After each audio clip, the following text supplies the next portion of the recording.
I'll trim this part down. All right, here we go. Yo, what's going on, everybody? This is KYREN Monteiro, man. Welcome to the podcast, KYREN Monteiro Show, Season 4. Doing something a little different today, different type of setup, man. We got the homie Randy Weston, Judah band. Now, if you don't know who Randy Weston is a singer, songwriter, musician, producer, nominated, 5 stellar nominations, Billboard charts. Latest album is Made for This, available on all platforms and in stores, man. Give it up for the one and only Randy Weston right now, man. What up? What's good with it, man? How you living, man? Oh, man. Living the best I can. How you doing, bro? Hey, man, I'm surviving, man. I'm That's trying to what's up. survive this first quarter curse of the music industry, as I call it. Everybody didn't spend all their Christmas money, so I'm like, well, all right, tax money, let's go.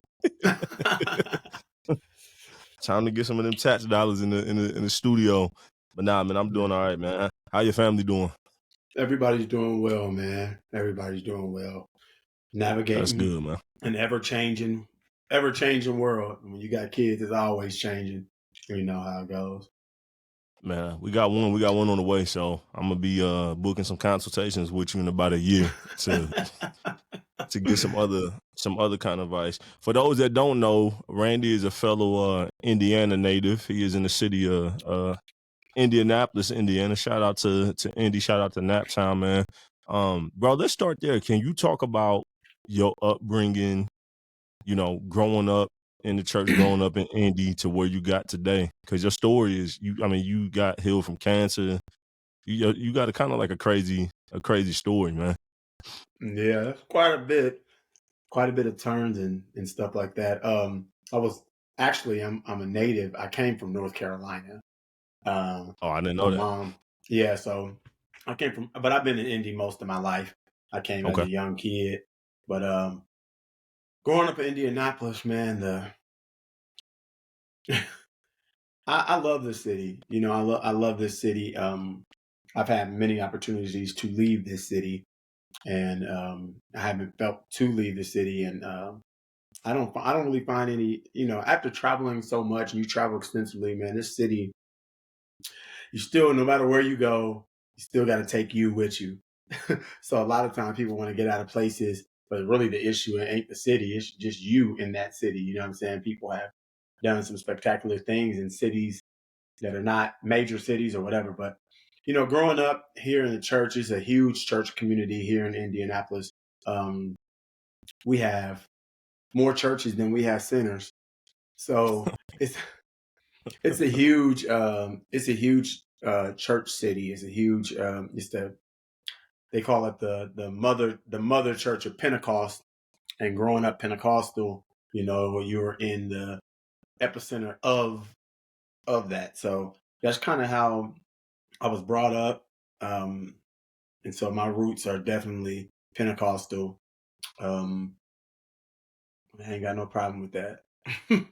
Nothing wrong with it at all, man. Nothing. So you grew up in church. Obviously, you're a musician. Anybody knows, that you embody music.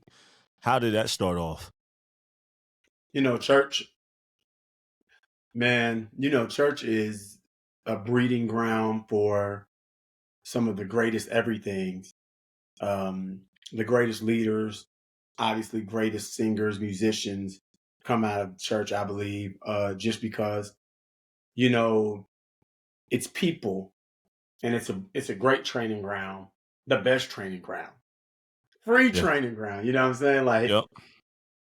You learn how to lead people, and not just lead them just out of your own, but you also are working for someone else, a bigger purpose, God being your boss. Like, if you can work in church and lead in church, you know what I'm saying?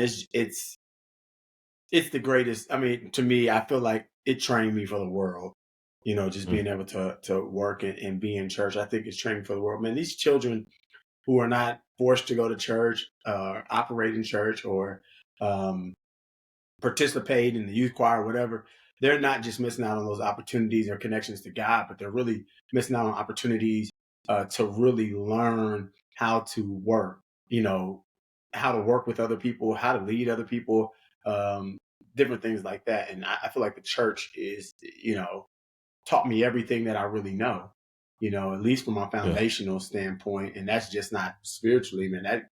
That embodies even what I do in business. Yeah. 100%. I think even what you said on the spiritual and practical side, even musically, because the church is not breeding musicians, the secular game is suffering right now. Like musicianship on that side Yeah. it's plummet. It's like crash course. You know what I mean? Like Whitney Houston, church singer, right? Right. Luther Vandross, was he from the church? I don't know. I don't know about that. Mm. He, if not, it got to be some inspiration. But like you said, some of the greatest singers, songwriters of all time, even back in slavery, some of the greatest hymns of all time come from, people being plugged into God back then. Some of Yeah. the it's from that, man. Um, you travel around a lot. You in front of thousands of people, thousands and thousands and thousands of people every single year. Y'all, you and your Judah band, y'all gig a lot. What would you say some of the difference that you see in church culture in 2024 versus how we grew up? Like, what's some of those differences? Because it's changed Whoa, a whole lot. man, it's always changing. Everything is different. When I grew up again, my background is Pentecostal, so just simply women wearing pants was a big change for us, for us the way we grew up. Earrings and jewelry and all the different stuff, and now it's small stuff that just kind of like wow, you've been reading wearing hats in the sanctuary. I mean, it's a totally different culture. They Now, I they would let y'all wear say hats in the sanctuary? a lot of places, a lot of pastors preach in them. Man, as soon as I walk in my church, take that hat off. Still. Yeah, that's just what it is. It just depends on the culture. I mean, it's not a. We take off our hats for the Star Spangled Banner, for the national anthem. We take off our hats or stand to our feet when the president walks in. So I'm okay with the reverence for it. What I think has happened though in the course of these years is there were things that we were taught, shown, and trained to do that we thought were directly connected to spirituality or to God, but they're not. Wearing your hat in a sanctuary is not going to connect you to God or disconnect you from God. So what I see now is people who know that those things are around churches and stuff, they know that those are not God laws, those are not God things. So they've taken some of that stuff out. What that does though is it creates no differentiation for things that should be sacred, right? Mm, It ain't really that it's wrong. It ain't really. That's what as progressive as I am, I believe that some traditions are worth just keeping. It's yeah. the framework for reference. See, reverence. The church the church structure in itself. There's church structure, and I know I'm opening up a can of worms for your next, where you going next. The church structure is is is put in place to house something that we cannot touch, something we cannot Mm, see, something that we can only our faith and of course the spirit realm connects us to. So when you put those things in place, it's almost you're reverencing, even though we cannot physically touch God, it's the house of God. So we do things to reverence his presence. So what you find now is, oh, that ain't God, throw them traditions out.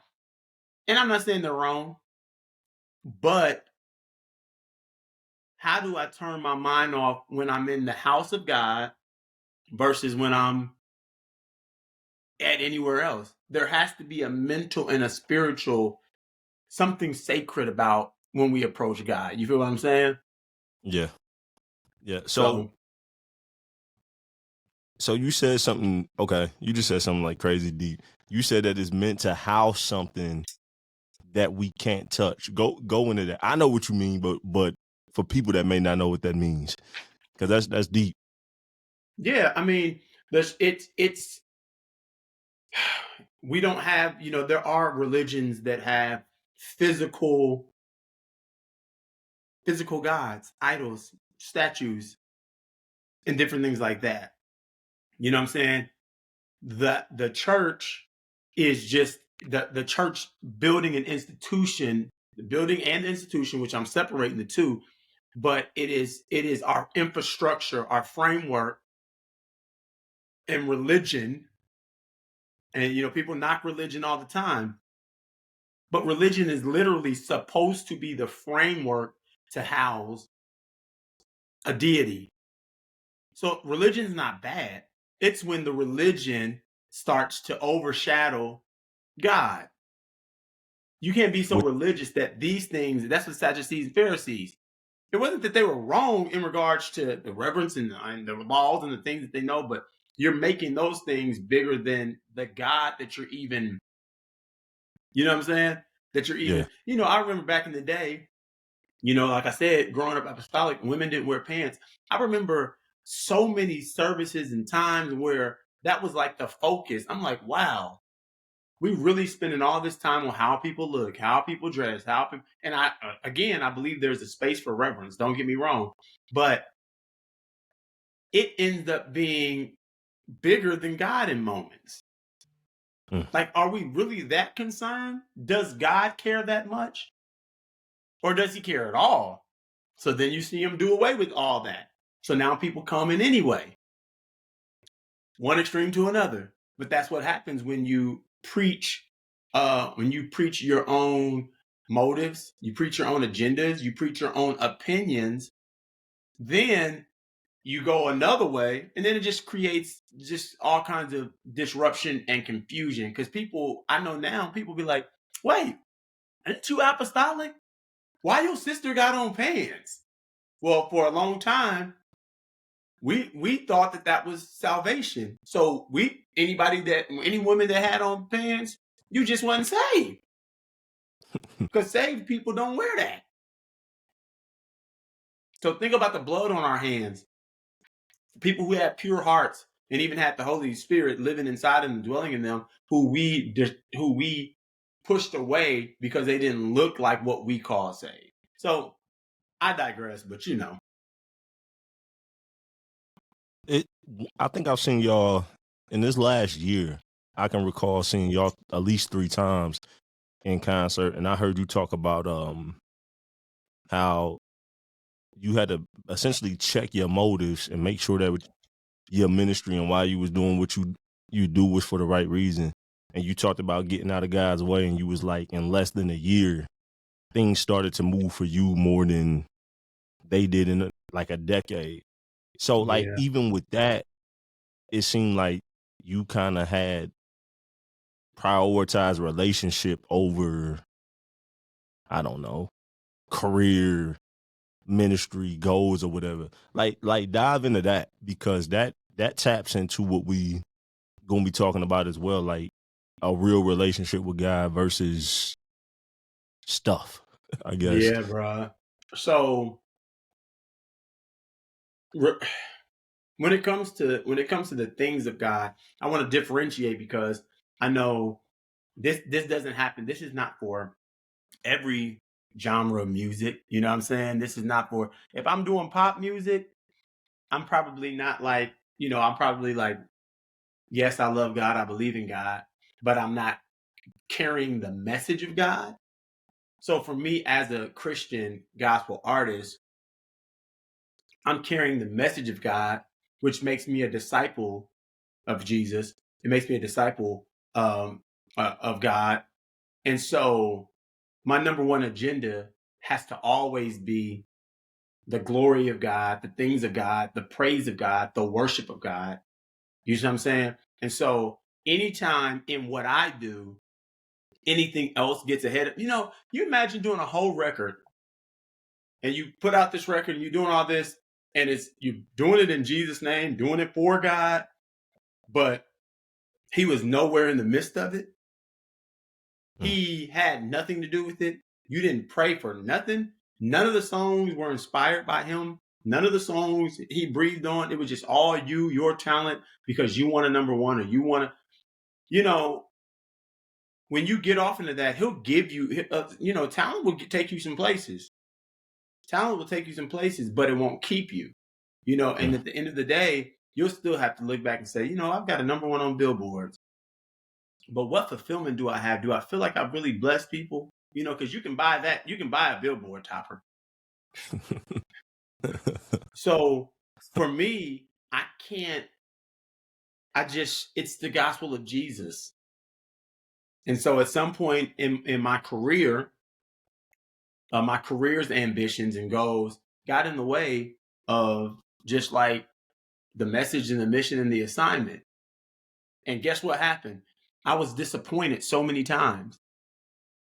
But I'm disappointed because things didn't happen that were never guaranteed for me to happen because it wasn't a part of the contract.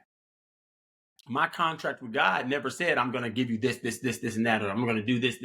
My contract didn't say that. My contract said, I've called you to do this. This is the assignment, yes or no. I said yes. And now I've submitted and surrendered to that. But all my disappointment, God has never let me down. He's never failed me. He's exceeded all my expectations. I let me down, though, chasing after things and making them more priority than the things of God. You know what I'm saying? So since you got out of the way, now, I mean, y'all killing it. So for where you're at now, do you think if you had not got out of the way, would you still be feeling that disappointment? I think so. I really get disappointed now. I really get disappointed because my goal and my focus now is on the gratitude of God, because it's gratitude to God. I'm sorry, because realistically, all the things that have happened for me, I know I don't deserve. I know that I'm not worthy of it. And I didn't even ask for most of it. It was just God's goodness to me, so instead of being disappointed about this, and that, my focus is more so on, but look what all God has done that I didn't deserve, so yeah. That's a whole nother one, man. Okay. Okay. For the listeners who may not be aware, if you don't want to hear about Jesus or the church, you should probably like etch it off now. Probably should have been did about 15 minutes ago. But this talk is definitely going to be exclusively to the body. Randy, I don't want to make this at all about Ty Tribbett in particular, because it's really not about him. But today's March 7th, so I think yesterday on the March 6th, 2024, he had his interview on the Breakfast Club, and obviously they clipped out, and made reels and sound bites of him saying that the church was whack and all of that. I went back, I watched the full interview. I called you immediately because I thought about you immediately, wanted to get your perspective on the context. Not, it don't have nothing to do with Ty Tribbett, but more so just the things he was saying. And I wrote down these quotes, some of the ones that stuck to me, literally on a notebook. And some of the things he was talking about, he said a lot of pastors are not called by God. It's a system. Everything now is a system. He also said that the institution of the church is whack. The way it's ran is whack. He said that the religious system and the structure is whack. He doesn't subscribe to it, even though he grew up in it and benefited from it. And he learned that God is not the church. A little later in the interview, he says, pastors make people about the church, but the church should be about people. And those are some of the interesting things. And so when I called you and I said, what's your take on it? You told me that you didn't disagree necessarily with what he said, but that the place and how and sharing it in an unbelieving platform was irresponsible. And wasn't essentially was, I don't know if you said irresponsible, but basically that was a family only conversation. and he decided to share it over at the homie's crib instead of keeping it at the house. And so I kind of wanted to. I've heard you talk about relationship versus religion. I didn't see you live a lot now, so I've talked to you. I heard your music, and I think you are like the perfect person to speak on. For those who don't know, Randy is like overly qualified to talk about these things. He is a leader in culture. Outside of just gospel music, y'all giving back to the city of Indianapolis. You evolved in athletics. So when we talk about the church being about people, I know you and your squad, y'all really embody that at the end of the day. I've shared with Randy some personal stuff, and Randy did not shoo me away. He did not judge me, but you still hold people accountable. So when we go into all of this, you embody everything that Ty is talking about, being loving people, being about the work of the kingdom and not necessarily the institution of it. And so I got some notes in my phone, but you've been saying some stuff so deep, I don't even think this corny stuff won't even be cut it good out. enough to talk about. So, but No, I will ask a couple of these. First question I got for you, man. Was the church ever meant to become an institution the way that it has in modern day? Like when you think about the New Testament church, how it was established by Christ, was it ever meant to go from that to what we see now?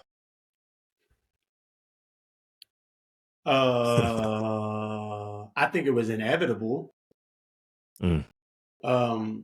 The church has kind of always been like that. If you think about it, you go all the way back to Rome, the Roman Catholic Church. That was, I mean, that's the basis of it. And you know what their business practices are like. But when you mix that with a lack of reverence, and then you add a splash of clout and all these other things, it gets cloudy quick, bruh. You know, and so for me, I tried to, almost to my detriment, and I'm gonna be honest, as an artist, if I was a little more self-promoting,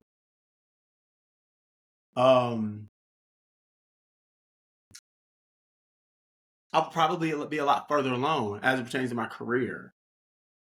But whenever I think like that and my pride starts to get the best of me, I say to myself, like, you do know this is gospel music, right, bruh? Like, it's the gospel of Jesus Christ. Think about this. And I'm just going to be real. I am profiting my life. And of course, I'm doing the work of the Lord, but I'm profiting from somebody else's testimony, somebody else's story. I'm profiting from Jesus saving the world. Think about that. I'm not mad about it, but I have to be responsible with everything that I say and do because I'm essentially an employee, a direct employee of God. So when it comes to the Ty Tribbett stuff, I understood completely what he was saying. Didn't necessarily disagree with it. The problem is, in a world that only listens or wants microwave everything, or people who are trying to find a way out, it was a tough situation to... It's kind of one of those things where you win some, you lose some, because on the flip side to that, there's somebody who was like, finally, a preacher will be honest and say such and such what I hear. And somebody got delivered because of it, right? Somebody's going to be drawn to God because of what he said. But for those of us who are already in, and we understand that, when we think about that, the fear is that we lose some. We lose people who are already teeter-tottering like, yo, you know, and we came off a pandemic that for some proved that they didn't need God. Think about that. People said, you know what? People who used to go to church, people who used to be fair. Like, man, I made it through this pandemic, and I essentially did it without God. It was just me, some Maker's Mark, some Casamigos. I made it through this. Like, I don't need God. You know what I'm saying? So Yeah. why do I need to go back to church? I don't need to, like. So you have those people, and so with what Ty said, it's kind of one of them things where I understand it. He won some, but he lost some, and I think there's an uproar because of the fear of the loss. Nobody's thinking about that he won some. It's just it made the church look whack. The church is whack. You know what I'm saying? And that's that's the clip. Nobody's gonna go back and say, he was really breaking down the walls of deliverance and saying, let's come into the church because the way we set it up, we've done the people wrong. Let's do it right. It's not gonna come across like that. But This is how we live, bro. One thing that he said, one thing that you pointed to, and I can also point to in my life is he talked about benefiting from growing up in the church. So before we knock down, you talked about the community, learning how to lead people. I mean, essentially, I say the church gave me everything. Without the church, I'm nothing. I mean, honestly, the church taught me business. The church gave me my skill set to run my business, provide for my family. I mean, without the church, me and you ain't talking right now, and some things in the future that's coming. Without the church, that's not happening. For sure. So that kind of you brought up pandemic, and churches was already streaming before COVID, but we know that COVID the shutdown made it to where everybody you wasn't streaming, you didn't exist. Yeah, everybody and their mama is streaming now. So like, what the scripture wanted to talk about, like, forsake not the assembly of one another.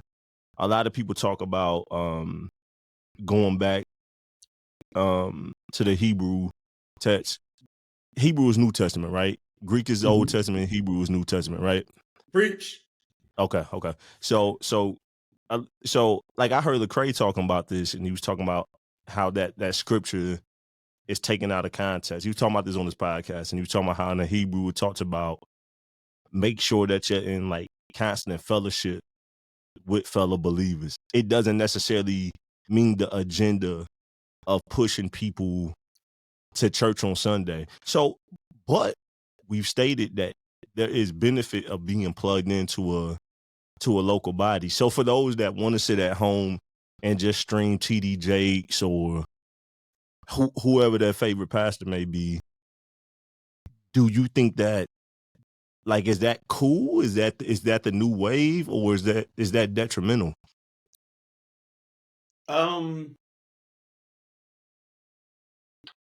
It is detrimental. It is cool as an alternative, but it's detrimental. And I'm going to tell you why. Multiple reasons why. Number one of the biggest tricks of the enemy is to isolate you. And make you feel either bad or that you're by yourself, or make you feel good and that you don't need any help. It's kind of the same thing, but it's a very thin line. What church provides, and that's point A of what I'm saying. The other side to that is what church provides is an atmosphere of possibilities. Now people say, well, God's going to be where he is, where I'm at, la, la, la. He's going to be, but when you're in a space of unlimited faith, not just your faith, but the faith of the man with the testimony next to you, the faith of the cancer survivor next to you, the faith of it's a totally different atmosphere. It's like you go to a family reunion and you're having a good time, but then when the drunk uncle comes, it changes the party. The atmosphere's changed.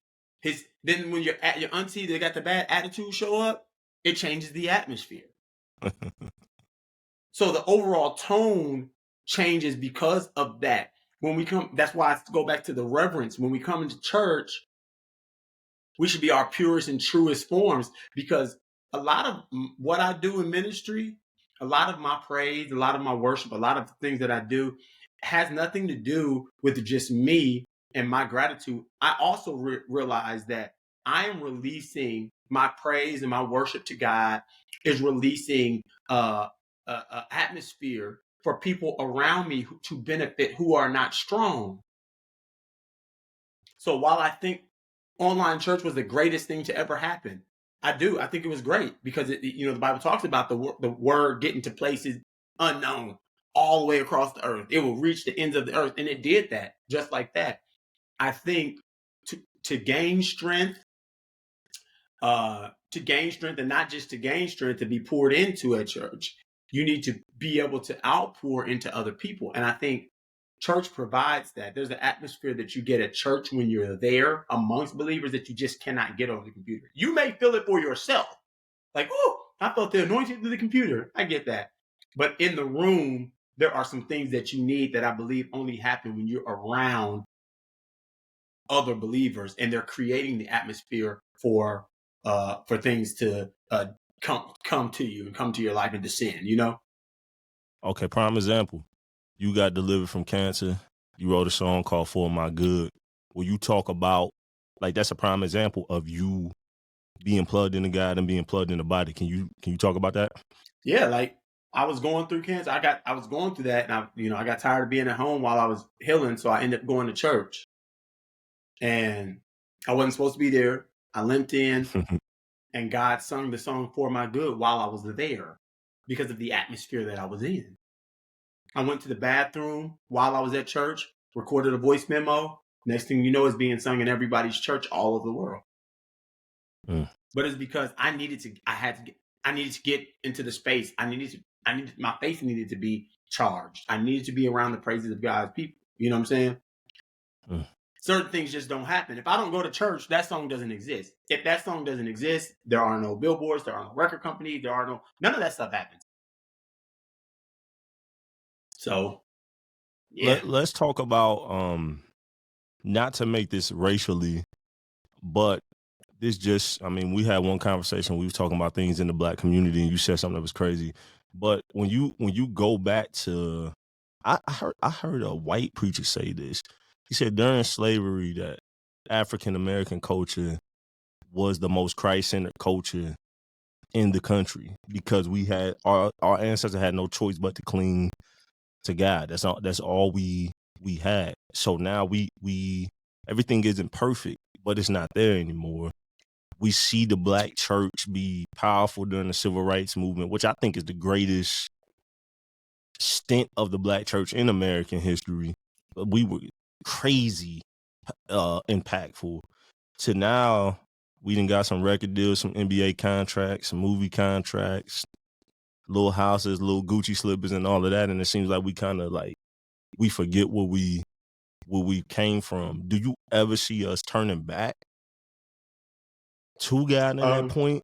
Or do you think it's the pride gonna come before the fall? Yeah, I don't see us turning back as a body. I wish, but I don't see us turning back as a body. I think people will turn back, individuals will turn back. You know what I'm saying? And I think those individuals will have impact and influence to turn others back to God. But no, I don't see us, desperation breeds something that content doesn't. The reason why we were so God driven, why we reverence God so much is it was all we had, bruh. And at this point, with the jobs we can get because of the equality jobs and all this different stuff that we fight for, with that being a thing, it's kind of like, that's why people don't feel like they need God. People don't need God until what they need is out of their own hands. Dangerous. It's dangerous. It's dangerous to only reverence, to ignore me. But when you need something, you got to come to me. And let's be real, we can't. None of us can stand people that only hit us up when they want something. 100%. And God is not man. right? So he loves us no matter what. But what I do believe is there are some people there are some times where we will go back to God, and God's answer to us will be no. You haven't talked to me. You haven't dealt with it. It's not because he's punishing us. It's because he knows that if I do what you've been asking me for, I'm not going to see you again. So I keep you in this situation because now what I have to do is I've got to keep you in a space where you need me so that you realize that you always did. Mm. You know, what we want to do as a people is we're quick to want to get out of trouble. That's just natural human behavior. You know what I'm saying, bro? Like, but God, I believe, knows that there are some lessons that are only learned in valleys. They're not learned on mountaintops. My greatest lessons have not been learned. Success and victories will lie to you, make you think everything's okay. But valleys expose truth of everything, truth of who God is, who you are, truth of your situation, truth of your past, truth of your presence, and truth of your future. That's what valleys do. And so I believe in regards to the Black community, we are drawing away from God. We have drawn away from God in a chance to rectify man's mistakes to us on earth. It's not uncommon. That's what people do. When you go one way and you figure out it was the wrong way, you go the exact opposite. You don't come to balance. You go all the way far left, all the way far right, and then some of us make it back to balance. I've done it. Okay. So I'm doing it. speaking right here too. You ain't the only one, and there's a whole lot of people that ain't. So let's stick with the valleys. It seems like the church overall is in a valley. Now I could be wrong, but it seems like when I look at the world, when I look at mainstream culture, mainstream media, the church used to have a huge voice and impact, a lot more than what it does today. But there's so many people walking away from the faith. We know mutual people. Just here in Indiana, there's been people in the industry. There's been people, whatever their reasons are. It's a white man's religion, or it's a man-made. Nobody has the answer. I believe in a higher power, but I can't subscribe to Jesus being the only way. Like there's a million things that some people say that Jolly Ranchers wasn't good enough. Whatever it might be. But they people, are. hey, I got them back here. The Chewy was fire, man. On God. But it seems like for whatever reason, there's a lot of people walking away. I got close friends who are walking away. And I don't debate. I don't have the energy to debate things no more. I just say, all right, bro, that's between you and God. You know what I'm saying? I pray for, but anyways, what do you see that doing to the future of the church? Because there's gonna be your kids, my daughter. There's people who are going to be future leaders, future pastors, the next Randy Weston, the next Judah Band, the next Ty Tribbett, the next TD Jakes, whatever it may be. Like, what are these up and coming generations facing? Because it feel like we in this. I know it's happened before, but it just in my lifetime, it feel like we in a spot I've never seen. You know what I'm saying? And it's weird. It just feels weird right now, man. Well, I'm not gonna say it's not worse or it's not better. What the difference is now, how much we know information, bruh. Because if you think about when we grew up, it wasn't that things weren't happening. It wasn't that we were just ignorant to them. Yeah. Because there's no way to know. Like somebody had to tell somebody. You know what I'm saying? It had to be something. This information age is the best thing and the worst thing. Just going back to the Ty Tribbett stuff, he got a message out to the world in a matter of seconds. Jesus' message traveled because of the people, but his ministry was done in a 2-hour radius of home. He wasn't traveling all over the world. His message reached the world because other people talked about it. So it took Ty Tribbett 18 seconds to do what it would take a word from the Lord, from Jesus, how many years to get around? 2,000 plus. You see what I'm saying? Yeah. So the information, the ability to exchange and share information and to research information.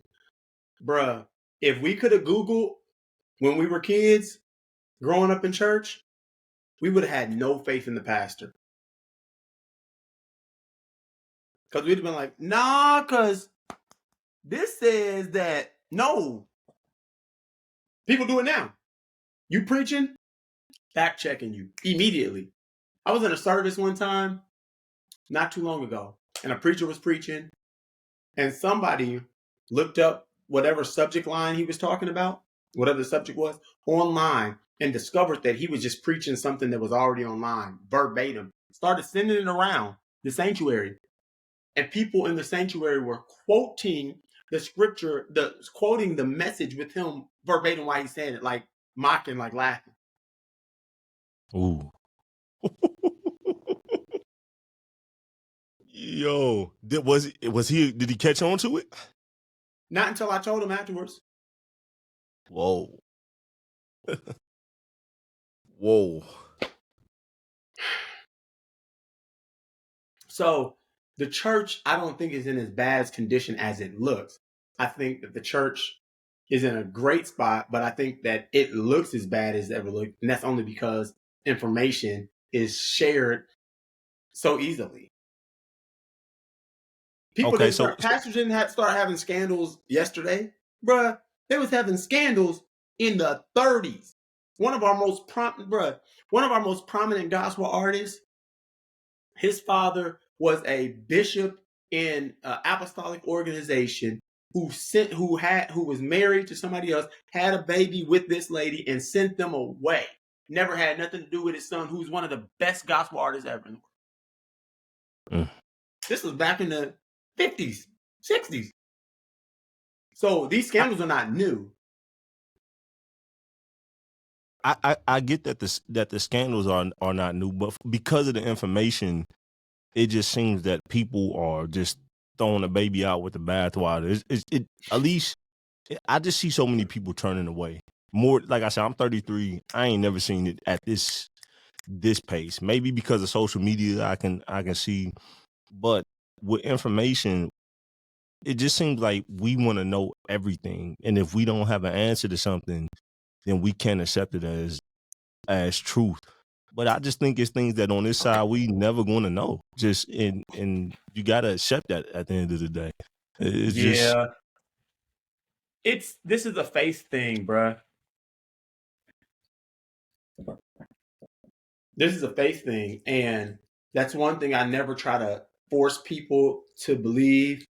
Force people, and what I'm about to say could easily get soundbite. If I had not experienced the power, the presence, and the voice of God my own self, I would doubt it too. Because there's a lot of other things that make more sense. Yeah. Than a baby being born to a virgin.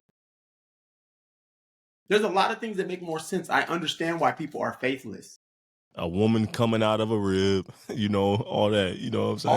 All of that concept, I understand.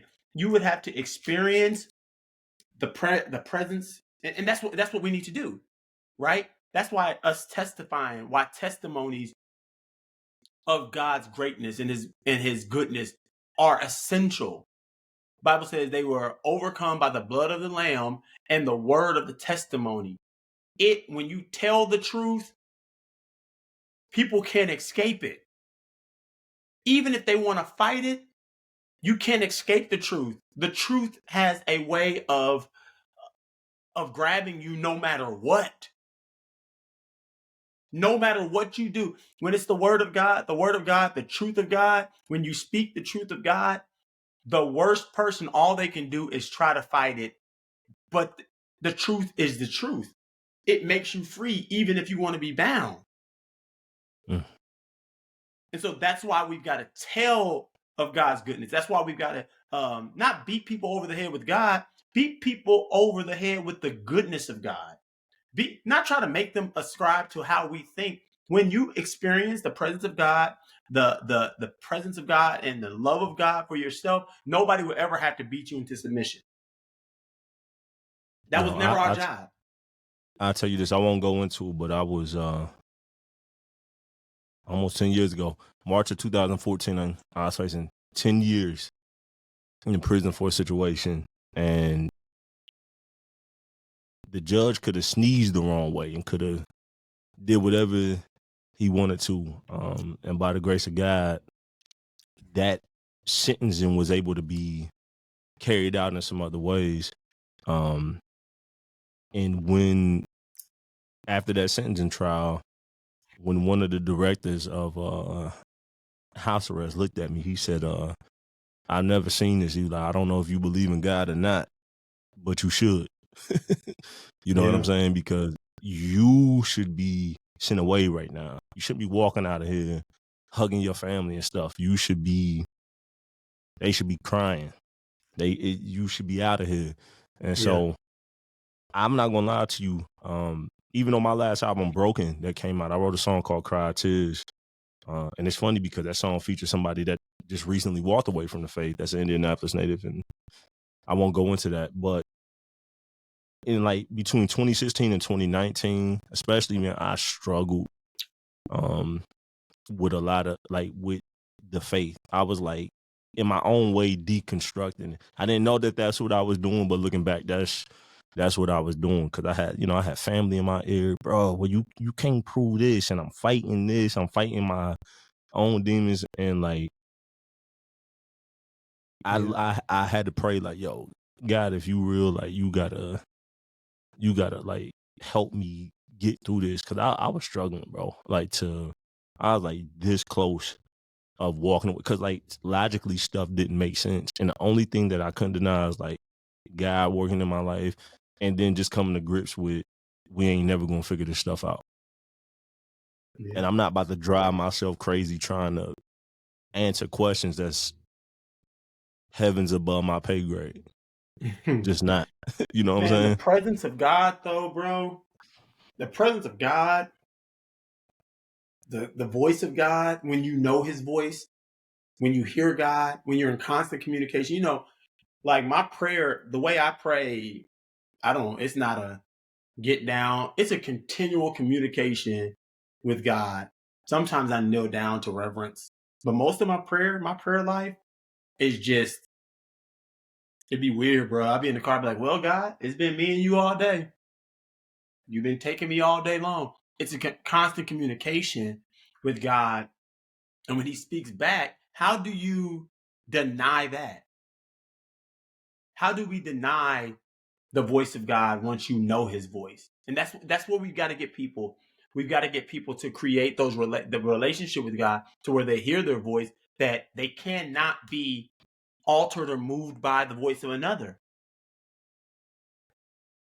The church, there have been times where we wanted to play God. We wanted to be God. We wanted to alter people, listen to the pastor. And I'm not saying don't listen to the pastor. He is your guide. He's supposed to help you and guide you, but he's supposed to guide you to the voice of God.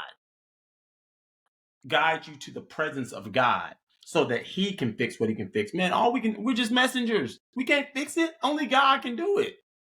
Yeah. And so I don't even fight revelation. Like when I say, well, such and such and such and such, when people say something back to me to rebuttal something, I say, I get what you're saying.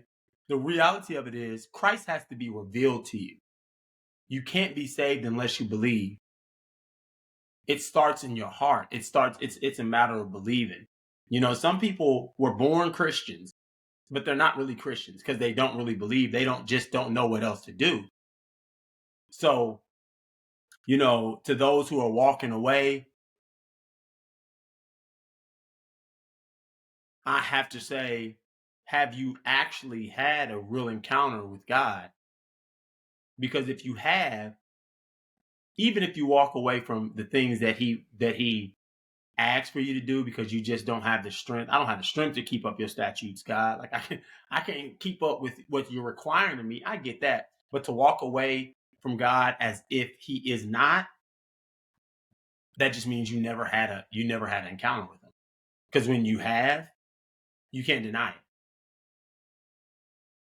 And at that time you ain't reading no Bible. Like you can't. It's not just pages on a book. It's real life. You know what I'm saying? Like, because most people in your situation with cancer, they would have just been cursing God, blaming I God. questioned him. Bro.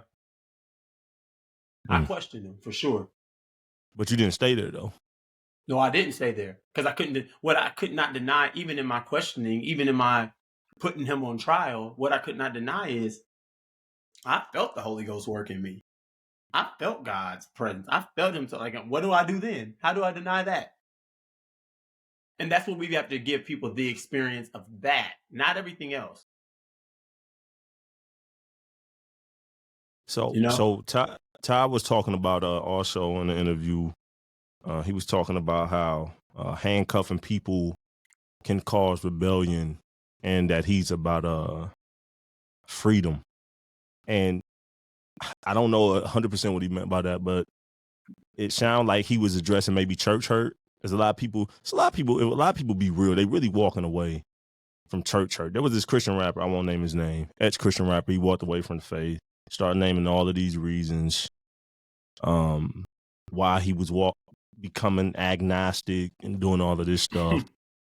Then it got real personal after that. And he was like, well, I had Christians calling me fat and overweight, which they weren't capping, but it wasn't nice though. That wasn't Christ like, but they you know, and saying how, you know, they did. But it wasn't nice. No, they weren't capping. They was telling him the truth. He needed to work out in the Lord's name to some Kurt Franklin. Anyways, I digress. So he started talking about that. He started talking about how they wasn't supporting his music ministry. It started being all of this me stuff. And so I believe under all of the information, it gotta be some hurt somewhere. I think we probably have, if you've been in the church this long, we all gotta have a church story at least one time, right? You know what I'm saying? Like, you know what's weird about that though is people experience church hurt. Church is people, right? I get it. The imperfect people. You walk away from church and the things of God, but if you get job hurt, sports team hurt, you don't walk away from that. No, you go back to you go back and complain about how much you hate your boss for 30 years and then retire. Like, what? Yeah. And it's because, and that's what I think that's what he dives into. It's like the expectation of the church is just perfect people.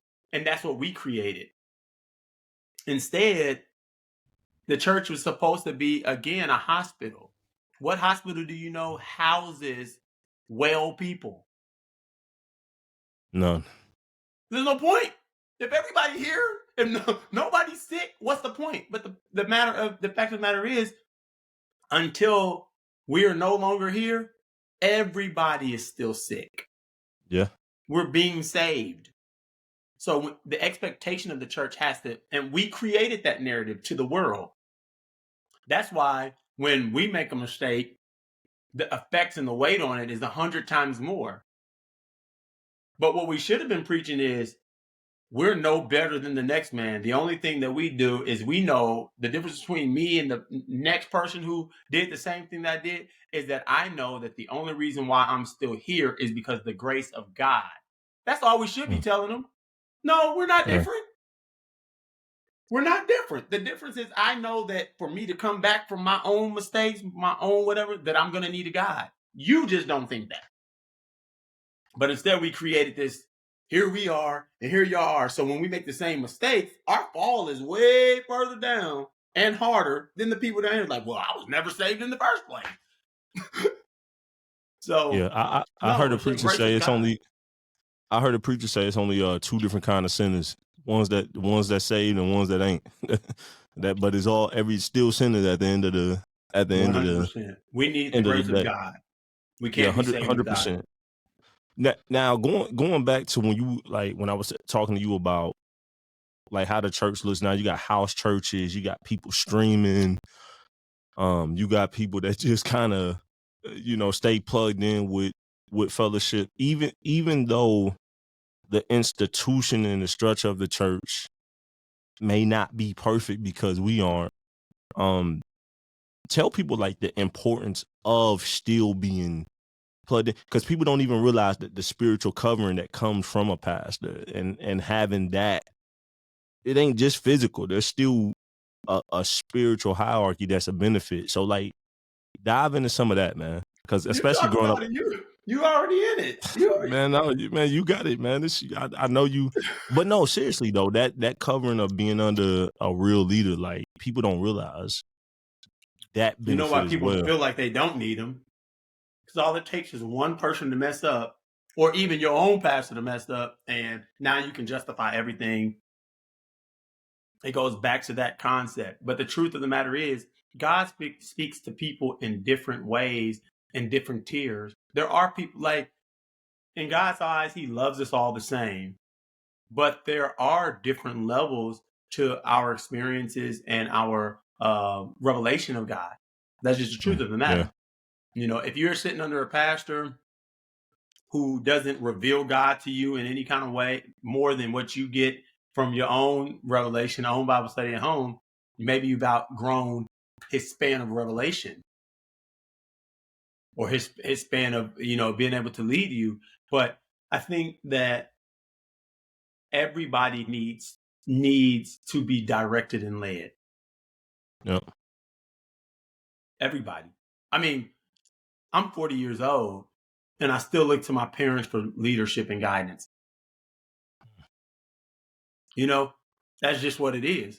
And I think people need to be value being taught and learning and submission and submitting not just to man, but submitting to direction given by God, if given by God.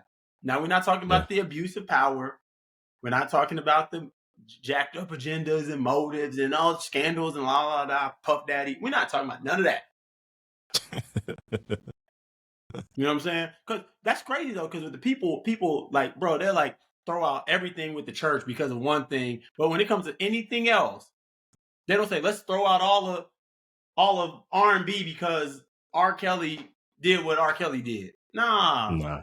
You're still playing Jodeci. You still playing it. You know what I'm talking about? So we created that narrative. I think. Go ahead, brother. No, go ahead. My bad. No, I was just saying. I think that we're coming to I think that in a way, and it goes back to tie to, and then Bishop McDowell, William McDowell. He did this thing where I think we do a lot of things to just try to rectify the wrong that we've done in the church as it pertains to people. You know what I'm saying? But almost so much so there's like, okay, y'all, it's okay for this to be a sanctified or a sacred place. You know what I mean? But we're going Dougie, crip walk and everything at church because no, it's not a sin. And we want people to feel like this is a safe place, but it is sacred. That's why we don't do it. Yeah. I don't know. You know what I'm saying, though. Yeah, no, there is that level. I also think too that for the people that experience church hurt, why not find another one? If you don't like McDonald's, then you're probably gonna hop to Burger King or Wendy's or something like that till you can find something that your body is agreeing with. So I just don't understand what church hurt is, bro. I think I've always heard that term. I never really, I guess, I don't really personally care. I'll just say this real quick. I think if people spent more time learning God, who they are in God, and living out their purpose and actually walking in that they would be less inclined to pay attention to a lot of stuff that really don't matter in the end. Because if you're busy building up the kingdom and being who you called to be, you got less idle time on your hand. It's like you out here working, but I feel like all of these online cats who always stirring up trouble is like a lot of video game Christians. It's like, what do you do in real life? Like what skin you got in the game? Instead of just sitting up always information searching. I don't have time for that every day. I don't have time just to sit around and question so many things. I feel like there's a lot of believers that got too much time on their hand. Instead of working, they, you ain't really working, but the concept of church hurt is just kind of, I mean, I get it. You got hurt by somebody at the church. I mean, where can you go and that not happen? Like, do you say I'm in marriage hurt? Of course your spouse is going to hurt your feelings sometimes. Say some things they shouldn't say. Is the expectation that humans were not going to ever hurt you because we were at church, or because I met you in church, or that our connection is the faith? Like, that's just too much pressure, too much power. And I'm not saying it doesn't happen. And I understand you come to church and you want to feel like it's a safe place, and it should be a safe place, and it should be a place of healing and not things that happen to you. But the people who hurt you are most likely hurt and trying to heal too. Yeah. It's just kind of like, I'm mad at you because when I came to church, you sneezed on me and I got a cold. And now you hurt me because I have a cold too, bro. You know what I think it is, honestly? I think because historically the church has had it painted itself as better, like not like somebody like us who's just real like, yo, I need grace just like you. It's been this, I'm better than you. I don't smoke, I don't drink, I don't do this, I don't do that. I'm better than you. Then people see humans being humans, and then it's like, well, I thought you were supposed to be that. And now I don't see that. Yeah. So now that I seen the pastor or the deacon, the elder, bishop, whatever the title is, now, you know what I'm saying? It's all kind of stuff going on, man. I just seen somebody celebrating a church anniversary. It was a man and the first man.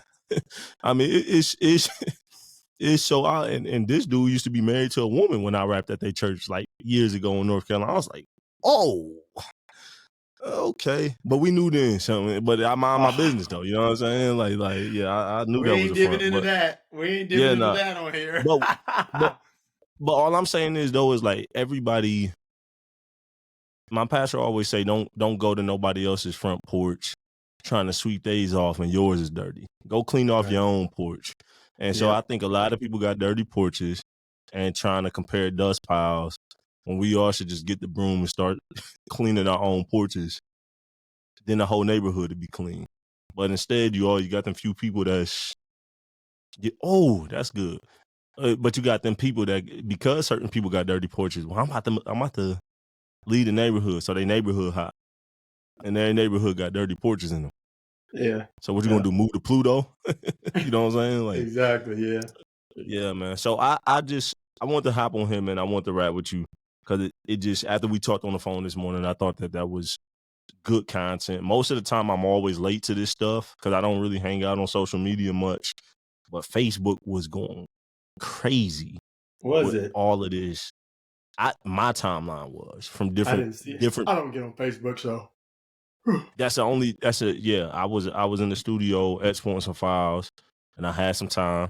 So I kind of do that. I'll either make calls or I just play on social media to the software do its job. And I just seen post after post after post about Tribbett. I'm seeing people from Christian hip hop, people from gospel, pastors, and with big platforms commenting on this. I'm just like, what the heck did Ty do? Like what? So I went to listen, and I'm just like, I mean, I get that he shouldn't have said it there, but if you take that away, okay. So let me ask you this: he shouldn't have said it on the Breakfast Club, but if he sat down with TD Jakes and said that on his podcast, would there have been anything wrong then? I don't think it's that he said it with the Breakfast Club. I think it's that he said it at all. If he would have said it on his own page, it still would have sent the same kind of. I don't think people were offended that he said it he said what he said at the Breakfast Club is that he said what he said in front of the entire world to see. Oh, so you saying this shouldn't have been public at all? That should have been Right. I don't think it has anything to do with Oh, that he was at the Breakfast Club or MTV okay. or if he was TBN. It was just like, bruh, you cannot say this in front of the world because everybody. And he wasn't wrong. It wasn't that he was wrong. It was just kind of like one of them things like it can come off just bad. But he'll probably say, no, I'm just calling the truth because I'm tired of seeing people. You know, he might be hearing more people say, man, the institution, church, y'all some crooks and they do. And we know they do.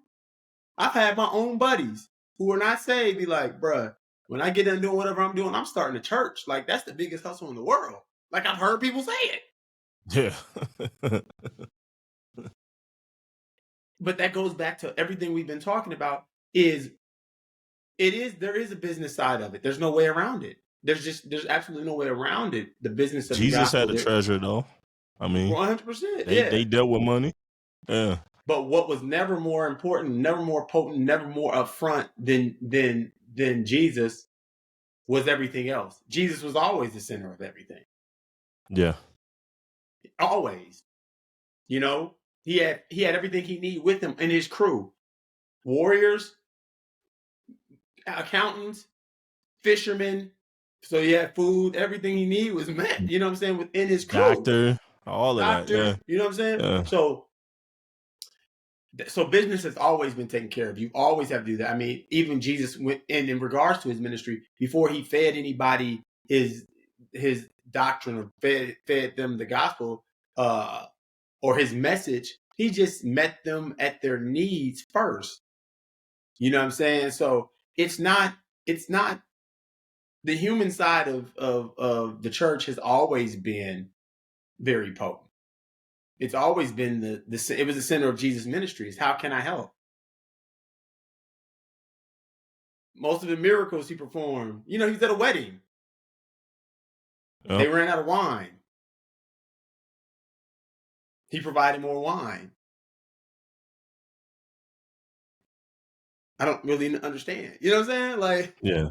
So it is one of those things where I think people we just got to be careful. If we would get back to reverencing the things of God more and protecting the imagery of the things of God more, and even though it's not a sin, it's it not being expedient or just a good idea, if we would be a little bit more reverential about that, I probably made that word up. If we had more reverence for things like that, I think it would help a whole lot. There's a lot of things that I should and could do that I don't do because I just know it's a bad look. It ain't no sin. It's a bad look.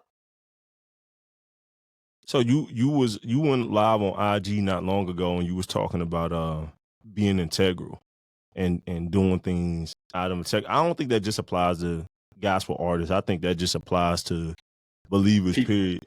Yeah. Yeah.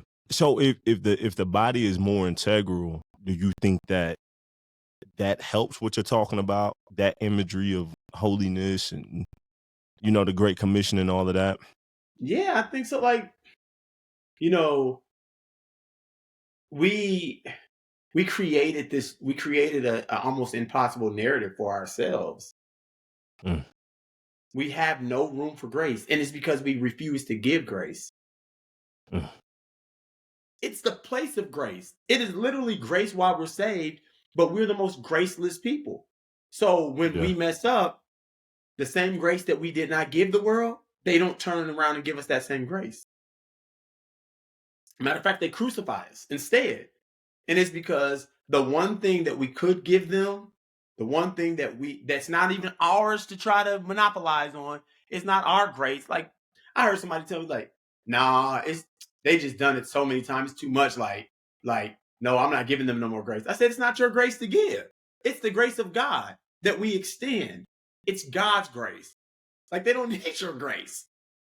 But people write people off and bury soldiers alive that God hasn't even close to giving up on. Because his grace.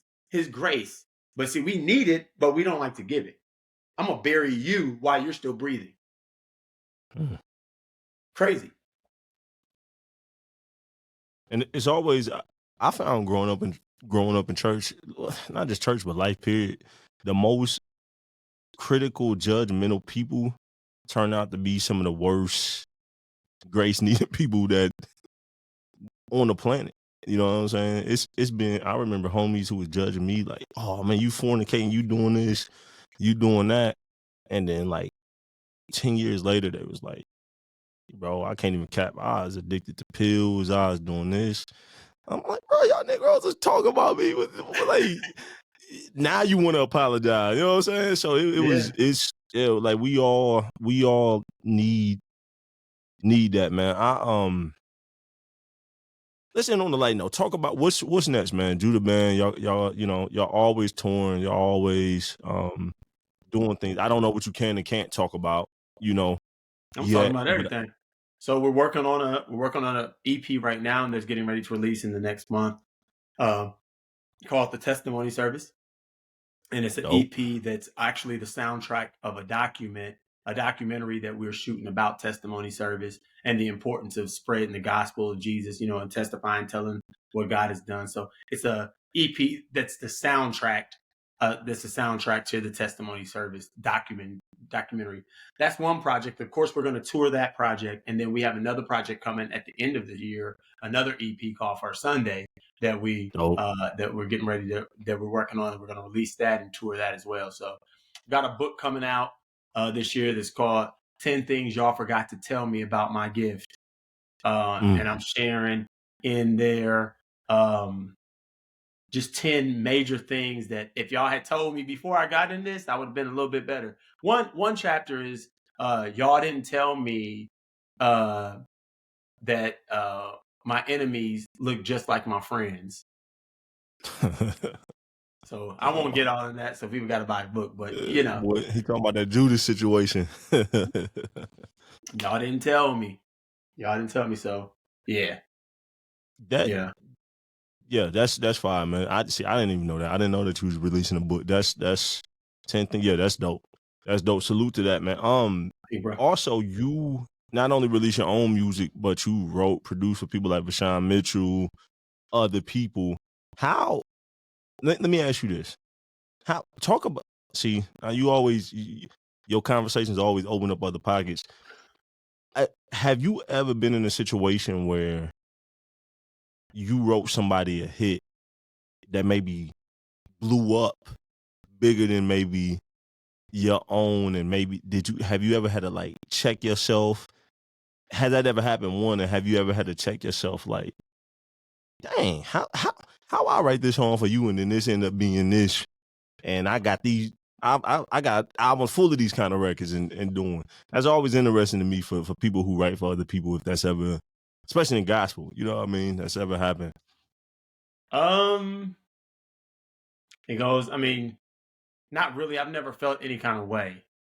And again, you know, I'm never gonna call it for what it. If I give you a song and the song does better than my song, if it does better on your record than it does on my record? What does that mean for me from a financial standpoint? I mean, you're gonna eat up that publishing. So what am I mad for? Because you're more popular? But we know in the body though, it's still full of people. And like we've talked behind closed doors, gospel industry is just as vicious as the secular industry, if not more. It can be. But no, that's people. That's people's problems. I mean, that's never gonna be my issue. I mean, mostly because I didn't care about being up front in the first place. You know what I'm saying? Yeah. I was behind the scenes. When I started this group, I was behind the scenes. I wasn't on the front line. I wasn't on the microphone even. So I started this group and I was the bass player. So that's never a beef for me. You know what? I know that's another thing I'm about to ask you. So like in gospel music, we know like the legendary John P. Key. John P. Key always have a fire band. And music always is on point. But somebody that I've seen, my uncle John Weatherly, shout out to my uncle John Weatherly, Marion native, plays for you, been playing with Judah Band for over 10 years. You have some of the coldest singers out of that, and some of the coldest gospel musicians, Period. Your piano player Phil, he done been on tour. Fred Hammond, Lacey, your drummer goes crazy. PJ, your other drummer has done a lot of stuff. How the heck do you be doing that, bro? Because you've been doing this for a minute. Like y'all keep cold musicians and singers, like some of the coldest. Like there's a lot of gospel artists who wish they had y'all band and y'all I know. singers. Well, they wasn't in the trenches with those same musicians, when we were kids. Today is PJ's birthday, Oh, and salute to PJ PJ. and I'm gonna text him. I didn't know that. yeah, like I texted him when I talked to him earlier. I said, dude, you realize this is about the 27th or 28th birthday that I've celebrated with you. Mm. That's why you rock with me. Austin, my bass player, I was at your kindergarten graduation. I've known you. Your dad did my first record with me. So these are relationships that I've built and cultivated, and they go on to do other things, some bigger, some just their own thing. And I don't get to keep them forever, but most of the musicians that have played for me are relationships that I built, and some of them who I poured into to create some of what they are. Not all of it, but I played some kind of instrumental place in it. So I poured into them. They weren't all like that when they came to me. Like, we were in the trenches together, But they getting come great. back though. They might They go hop do. on tour with Fred Hammond or whatever. I seen, it's Lacey, right? That's your drummer's name, right? I want to make Yeah. sure I'm getting the name. I seen him, like he was in the studio with Kurt Carr or live or something produced, but I still seen him at a show in Fort Wayne. He still been in man still here and there. So like that's it's almost like you got some Tyler Perry type magic over there, boy. You keep it crude in a good way. That's another good way. Good way. Well, the thing about it is, you might see him on stage 5 times with Kurt Carr, but you'll see him on stage with me 20 times throughout the course of the year. So, the other artists are bigger names, but they can guarantee that I'm going to show up for them, for them when it does not have to do with anything with music. I'm showing up to stuff that ain't got nothing to do with music. So it's our relationships, it's our friends. That's why they come back. They're my family, they're my friends, and I'm honored. You know what I'm saying? I'm honored to be a part of their lives.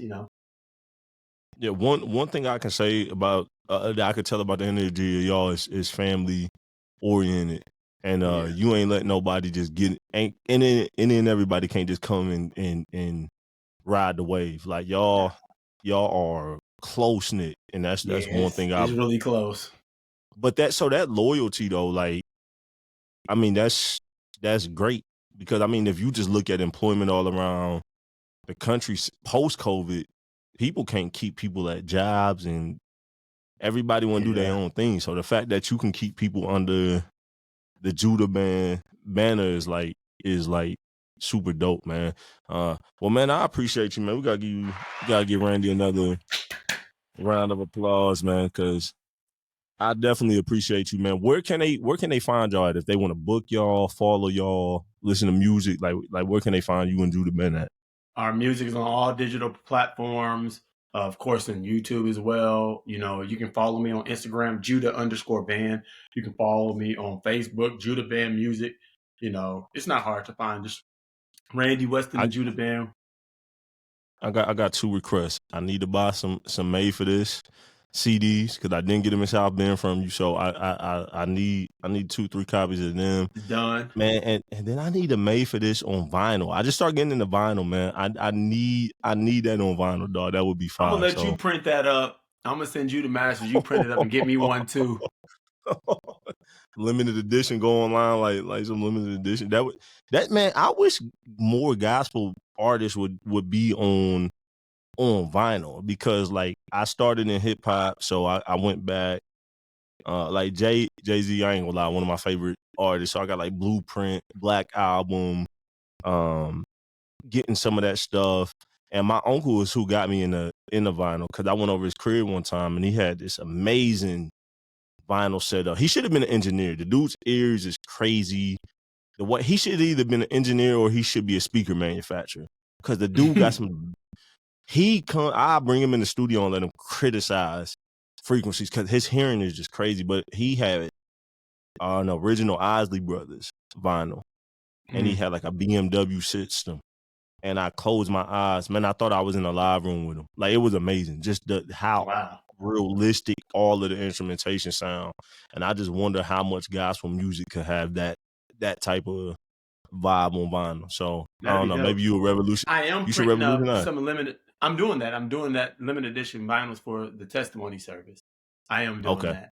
That is something. I want to pre-order one. Yeah, I definitely. Well, you know you're gonna get one because you ain't telling the people that you're working on the project. You're trying to keep That's that not down. my business. That's not my business to tell. It's not my business to tell, man. Well, I definitely appreciate you coming on here, man. I know that told you an hour. I told you an hour, and I know I kind of took more of your time. Oh yeah, I'm hoping this. And if y'all want to, I don't have the biggest platform, but if y'all want to make a sound bite, I told Randy this. Randy Weston and Judah, man, and Ty Tribbett need to collab. So I sound bite it myself and send it to them. That'd be the craziest collaboration in one of the most craziest collaboration in gospel history.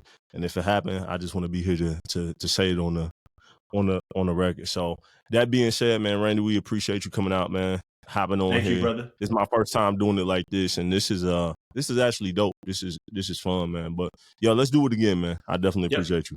Soon, brother. Okay, man. All right, man. Yep.